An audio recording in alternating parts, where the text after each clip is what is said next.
Ngithanda ukuthatha leli thuba ngibingelele kumlaleli olalele njengamanje endaweni yaseThwathwa eDaveyton neziphaluka eOscar Mabika zone and the entire Ekurhuleni region. It's a brand new week.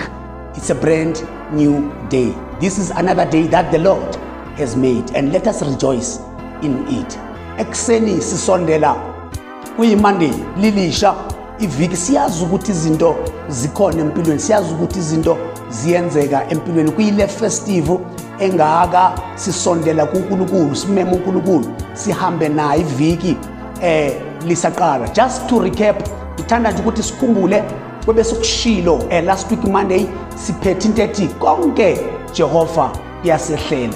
Ziyasehlela izinto zibhlungu kulo yamndeni kwehlile nakwele yakhaya nalo yababa nalo yamama nalo yangani kubhlungu kuningi, ziyakhala ziyasikhalela. Kodwa namhlanje kafishane akhona amazwi engithanda nje ukuthi siwabuke, engithanda ukuthi siwanake, sidlule kuwo. Amazwi eviki, amazwi azosiqinisa. Izwi lakhe liphilile, izwi likaThixo linguye, izwi lakhe lingamandla, sethemba ukusho kwakhe empilweni yakhe. Let's get our scripture reading from the book of Philippians. Ncwadi kokubhalwa ngumpostoli uPauli, incwadi yabasePhilippi chapter 3, sizothatha nje ivesi elilodwa verse 13. It reads as follows. Ifundeka ngalendlela: bazalwane, angisho ukuthi mina uqobo sengikubambile, kepha kunye engikwenzayo ngikhohlwa ngokungasemuva ngizelulele kokuphambili. Lamazwi akhulunywa indoda kaNkulunkulu. We know this man was one of a giant enkolweni.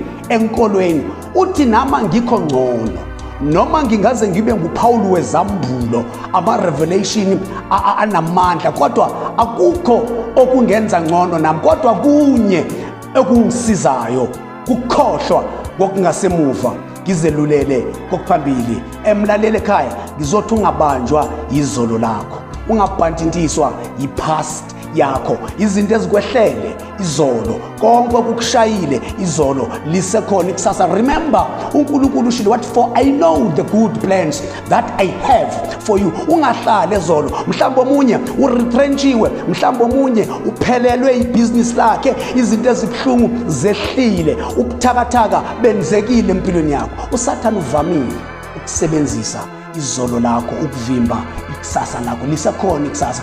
Press on. Hey mlaleli, press on. Yebo izimo are trying, izimo ziya challenge, izimo zisehlele, kodwa ngizothi khohlwa ngokungasemuva uzelulele okuphambili. Remember, there is a bright future empilweni. Ungamuvi kwivision, press on. Kubhlungu but press on. Khohlwa izolo, khohlwa izolo, okwenzeka izolo sidlulile izolo, lisekhona ikusasa. Bheka uthi uThixo, manje sengidala okusha empilweni yakho. Ngicela unake izinto ezintsha, naki isizini entsha ongena kuyo. Ivaliwe isizini yezolo, akawahlanganisa amasizini uNkulunkulu, akalivuli isizini engalivalanga isizini. The season of suffering, season yokungasebenzi, season ye finance ekuchallengeile, khohlwa ngokwayizolo, zelulele kokuphambili. In him we move, in him we live. Sesizovala, sizothatha nje umthandazo baba ekseni kuyiMonday engaka. Simema wena Thixo, here we come Father, here we stand. Siza kuwe singabantu, sisemzimbeni, sembethe inyama uNkulunkulu, sithwele ziyasishaya izinto endleleni, kodwa sicela ukuhamba nawe kuleli viki lisaqala. Sithwala, uyabathwala wena bakho, uyabahola endleleni uNkulunkulu. Sicela ukukhohlwa, sinika amandla okukhohlwa izinto ezibhlungu ezisehlele, izinto zayizolo, amahlazo